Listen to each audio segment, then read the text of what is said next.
Hi and welcome to Tom's Top Property Tips, and today I'm going to be talking you through how to set the asking price for your property before you put it on the market.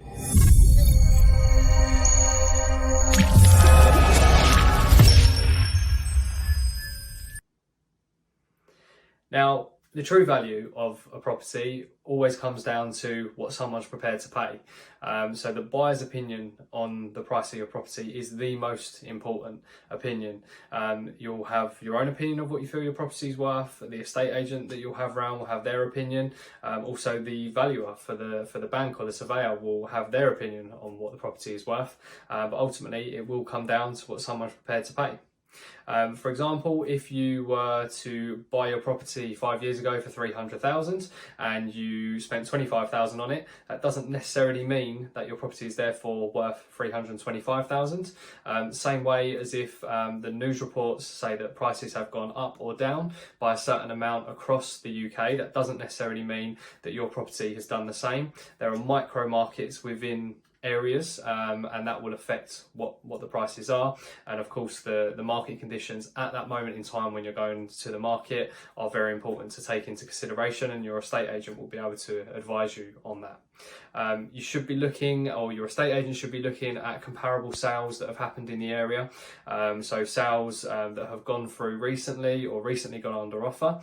You should compare them in terms of how many bedrooms they have, the location that they're in compared to yours, the comparison in size, so square foot or square meters, and also the condition inside. So how much is somebody going to be looking to spend on a certain property if it does need work. Obviously, these comparables are time sensitive. So a property that sold 6 months ago, there may have been a completely different set of market conditions at that time that could affect its price that it sold for. Also, what properties are for sale at this moment in time? So what's your competition like? If there's other properties for sale, how do they compare to yours? And if there are properties that are maybe 1 bedroom bigger or a detached rather than a semi-detached, then what's the difference in that price? Because if a buyer can spend an extra 5 or 10,000 to get an extra bedroom or to go to a detached property rather than a semi-detached property, then they're going to likely do so. So you need to make sure you have a big enough gap in between to entice viewers through your door. It's always advisable to get free valuations. That will give you peace of mind surrounding the price to put it on the market for. For example, if you have just one agent out, they may give you a completely wrong price, whether it be too high or too low. If you have three, if one is saying much higher than the other, then that obviously rings alarm bells. And if that does happen, try to ask the agent how they've arrived at that price, what comparable evidence do they have to support that price. And if they are really confident, then ask them to work on a 2-week trial basis, so they can show you what they can do and get them to perform for you before you sign into any agreement. As this does happen, if agents are desperate for stock, they may overvalue your home in order to get it on the market to secure your business.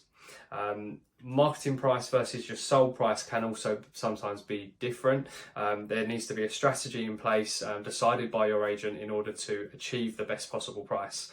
Sometimes that can be asking price, offers in excess of, and what that does will drive viewers to your property and drive the price up purely because of the competition element, and obviously the market conditions at the time and the comparable properties that are for sale and your competition will have an effect on that. Your marketing price, its sole job is to get viewers through your door. It's not necessarily the price that you want to achieve. Its sole job is to drive interest to your property, as viewers will make their decision very, very quickly on whether they want to come and see your property. So when they're looking online, they'll make their decision in a split second based on 4 things: the photos that you're showcasing, where the property is and its location, how many bedrooms it has, and of course the last one is the price. And they'll make that decision based on those 4 things. Unless you're prepared to do some work to your property, you can't change the photos that you're showing, and unless you're prepared to pick it up and move it, which you can't change the location. So the one thing that you do have control over is the marketing price, so make sure you get that spot on straight away. If you do overvalue your property and put it on the market at too high a price, you'll just deter viewers from coming to see it, and they'll be going to view other properties, and all you'll be doing is helping others sell.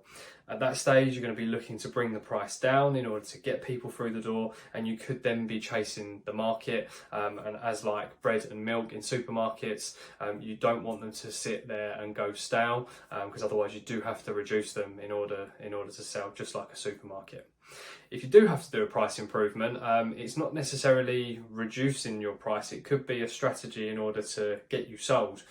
So I've had it in many cases before where I had a flat that I reduced by £5,000 from 170,000 to offers in excess of 165,000, and we actually achieved 172,000 purely because of the interest that price adjustment brought.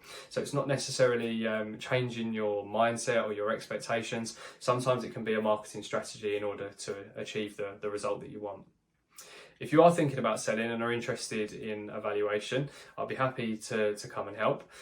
You can contact me on 07557 783 325 or visit my website www.tomdix.exp.uk.com, and make sure to follow my Facebook page as well for some more handy tips on buying and selling.